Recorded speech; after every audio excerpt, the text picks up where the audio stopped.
Hey everyone, this is Gavin with the Waxcast podcast, and this is our 11th episode. Today I'm joined by a friend of mine, Rory McShane, who is the founder of McShane LLC, which is a political consulting firm. Has had a ton of work across the country at the state, local, and federal levels. And we wanted to bring him on today to talk about all the latest that's going on across the country in terms of the political scene, in terms of the election, the down ballot races, and all his thoughts. So Rory, thank you for joining us. Absolutely, brother. Glad to be with you. So I wanted to get your thoughts as someone who's been in this game for a while, who's seen many different elections, go our way, go the other way. What do you make of the current state of affairs of the 2020 election? I mean, some people are still up in the air about what really happened. Some people are pointing to massive fraud. Some people said, look, there was some definite marginal gains won by Biden. How do you feel about everything? So, I mean, I think it shows how divided we are as a country, right? I mean, while there was, while the results of the presidential election are certainly in question, you had the Republicans make gains in the House of Representatives, but not enough to take back the House. You have one party, the Democratic Party, which has now gone from a party of working class people, a party of union members, to an avowed anti-police, anti-law and order, anti-suburban, family, avowed socialist party, right? And that's something new in American political discourse. You've never really had that. I mean, harken back to maybe some of the prairie socialists in like the 1920s, but that's about it.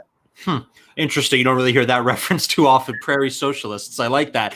But yeah, I mean, we're definitely in an unprecedented time in our nation's history. I mean, do you think there is much of a political future for the populist right, for the Trump movement, for Republicans at large? Because you have one group of people, maybe more doom and gloomers who think, all right, this election was stolen. We'll never win another one again. We're doomed to fail. It's going to be Democrat rule for a few generations, maybe akin to something like FDR. Or the other side of it that says, listen, we made these gains like you talked about down ballot. There's a lot to be, excited about. And this coalition that put Biden into power is not going to last indefinitely, and it's going to crumble. What do you say to that? Well, so I would say that I would say that there has to be a home in the Republican Party for populists, right? For working class people. We have shown time and again that you cannot win national elections by, with country club Republicans, right? Yes. Mitt Romney, John McCain, Bob Dole, winning Fairfax or, trying to win Fairfax County, Virginia, is not a path to winning national electoral office, right? Our people are in the rural areas, they're in the suburban areas, they're hardworking middle-class people, and there has to be a home for them in the Republican Party, or mathematically we cannot win. So I don't know if down in the future it will be still referred to as the Trump movement, but the populist movement that President Trump has brought into the fold of the Republican Party, as Republicans, we have to make sure it stays here.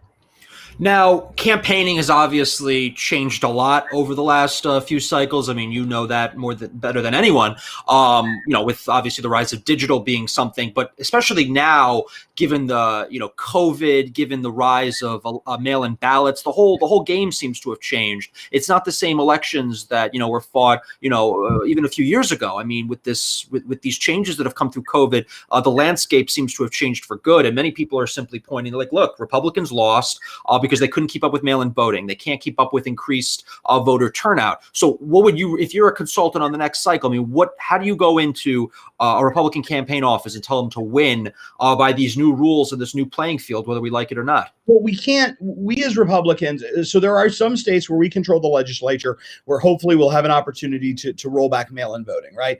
But most states, that is not the case. Mail-in balloting will be here for a little bit, which means we need to play with that, right? We can't sit back and say, no, we're not going to participate in mail. Mail is, and just leave those votes on the table, right? 19,000 Republicans voted in the Georgia primary and did not vote in the general election. I would surmise largely because they didn't trust mail-in balloting.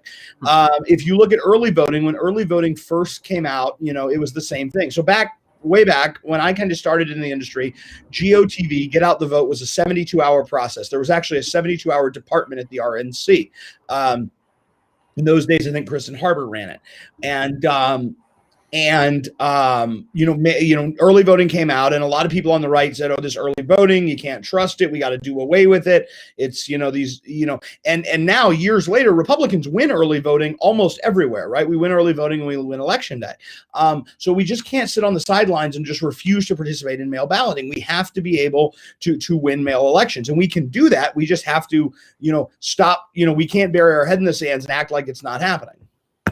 No, all fair. I couldn't agree with you more. We need to be able to adapt as a party or we're going to die. And hopefully some of these changes can be flipped over, but we can't just put our hands up and say, oh, well, that's over. I mean, even if it is proxy, the ballot harvesting and all these other slew of, probably illegal electoral methods that have come onto the stage. The next thing I wanted to ask you about is about the fraud. I mean, do you believe that this election was stolen? Do you think there was a level of fraud that certainly was over the margin for victory? Do you think some existed and it just didn't push us over? How do you feel? So it is unquestionable that some fraud existed, right? That's not even a question. In the state of Nevada, there were 3,400 ballots cast by non-citizens. Right now, these aren't necessarily illegal immigrants. These are people who, are green card holders and legally got driver's licenses. And what I would imagine is they didn't understand that they weren't supposed to register to vote. Right? I don't think it was malicious. I think they were filling out a form to get a driver's license, and there was a box, and they checked it. Right? I know me. When I fill out a form, check, sign where I got to sign, go. Right. I mean, I've probably sold my life away to Apple at this point. And those were fraudulent votes. That's 3,400 verified fraudulent votes. There's another case of a dead voter, Fred Stokes Jr., who died. Fred Stokes, his ballot was, however, cast, most likely by his son. Probably not deliberate. He saw a ballot, he's named for his father, right? He saw a ballot with the name on it, send it in, right? So we know that there are fraudulent votes. That is not a matter for debate at this point. The question is are there fraudulent votes in an amount so the burden of proof in almost every state is that there have to be enough verifiable fraudulent votes in an amount that greater than the margin of the election, right? And that is what the legal teams have had trouble proving, right? They have definitely demonstrated some serious holes in our voting system and some serious ways that our voting systems are open to manipulation. Well said. Well said. I mean, with the stuff that's coming up at Dominion and Michigan and all these other different cases, I mean, the evidence is mounting. I mean, it's under a tight time frame to prove it, to bring it to courts of law, to disseminate it, which is really what the Trump team is up against. But, do you think that the path is now over for Trump? Obviously, the electors met the other day in all the different states. Some states sent alternative slates, including Nevada, including New Mexico, Arizona, Michigan, etc. Do you think there is a path forward? Some people are talking about this Jan 6th deadline. I'm not a lawyer, nor do I play one on television, right? I'm a guy who barely finished high school. Some friends of mine who are phenomenal attorneys, absolutely phenomenal world-class attorneys, believe that there is a path forward. Other friends of mine who are equally good attorneys do not, right? So I'm not going to speculate about something I'm not qualified to. Fair. Now, about the Trump campaign, ignoring the fraud, did you think that the campaign as a whole ran a good campaign? Do you think that they made the right strategic decisions? Do you think their ground game was good? How did it compare to other election cycles, et cetera? Fantastic campaign. And there will always be Monday morning quarterbacks who sit back and say they should have done this and should have done that. And I just think that's the people who say that, and since we're not on live television here, I'm going to cuss a little bit. The people who sit back and say that are fucking assholes who've never actually been in the trenches, right? They've never run a campaign. The Trump campaign made a strategic decision to put its resources into the field, which of course lessened the available resources for television. And some fucking asshole eating quiche out of the can and Belgian endives up there in Brookline, Massachusetts, with his checkbox consulting firm, will say, that was the wrong strategic decision. How could they be that stupid? Looking at the same data, I would have made exactly the same decision. You go where your enemy is vulnerable. You dominate where they're not competing. I think the strategic decisions made were great. President Trump received more votes than any Republican who's ever run for president in history. As an indisputable fact. We had massive gains in the House of Representatives, massive gains in Dow ballot races here in the state of Nevada. Here in the state of Nevada, while President Trump didn't win, we took back seats in the state legislature. We took back seats in the state Senate. We took back seats on the Board of Regents. I think it was a a wonderfully run campaign. Before you lose your breath, I want to talk about Nevada. First of all, I loved everything you just said, but I do want to talk about Nevada because this was a state that, originally was pretty Republican, pretty conservative. It obviously has shifted left in recent years, recent cycles going into the Democrat camp. But it seems some of the trends on the ground there, and correct me if I'm wrong, I'm obviously just observing from afar, but it seems that it is trending to the right, almost it may be trending more to the right than Arizona maybe next cycle. Sure. So it seems to have this weird relationship. It is completely bucking the trends of the rest of the Southwest in many regards. So do you think we could see a red Nevada next cycle? I mean, maybe it was red this cycle. Who knows? Well, I do, and the reason being is look at, and I'm actually literally after I jump off with you here, and then we got to keep it tight. I'm sprinting to the airport. I'm flying into Denver tonight. But you look at the difference between people who are moving from California to Colorado versus people who are moving from California to Nevada. The people who are moving to Colorado are flying there. The people who are moving to Nevada are driving here. The people who are moving to Colorado are, white collar, college educated with some liberal arts degree, for their software engineering job or something like that. The people who are moving to Nevada are union members, they're pipe fitters, they're iron workers, they're decent salt of the earth people. And these people might have been registered Democrat for years, but they don't want they don't want some dude with blue hair reading drag queen story time to their kids, right? Like they're decent everyday family people, hardworking people who believe in the American dream, who believe in Western civilization and our cultural values. And so there's just a disconnect. There is a different type of person moving to Nevada than moving to Colorado or a lot of the other Mountain West states. Great. And one last question, because I know you got to run. What about the Georgia runoffs? How do you feel about them? Do you think we're going to be pulling off some wins? Do you think it'll be split? Do you think it'll be a total loss for the GOP? I mean, there's people saying stay home, screw the GOP, let it burn to the ground. There are other people saying, got to save the Senate. Where do you stand? How do you feel? Take it away. Tough question. A couple of weeks ago, I would have told you that I was 100% confident in Georgia. We're doing a little work down there now. I am very nervous about Georgia. Anybody who's out there saying let it burn to the ground has never seen socialism before, right? I mean craziness, absolute frigging craziness for somebody to say, oh, don't go vote. And quite frankly, the people who have been saying that, I think they are grifters. I think they're momentary celebrities trying to catch some retweets. I don't think they're people who should be taken seriously in American politics at all. It is a fight down there. Both sides have amassed armies and war chests that they're spending. All eyes are on Georgia. We have to win Georgia to preserve the republic. Do you think one or the other is in a better position, whether it's Purdue or Loeffler?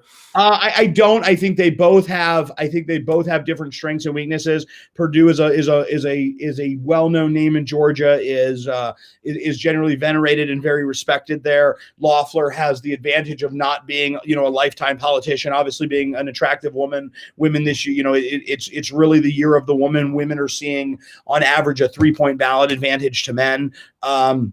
So I think I think she has a lot of going in her favor, but I think so does Purdue. But it is going to be a tight race. The Democrats, and I think here's the concern. Typically, after winning a presidential election, the party that won, their voter enthusiasm goes down, right? Because they've won, they've achieved their goal. Time to go home and sit back. I think because of the contention in the re-election results, neither side's enthusiasm has gone down. So I think you're going to see very high Democratic turnout, and that's what has me concerned.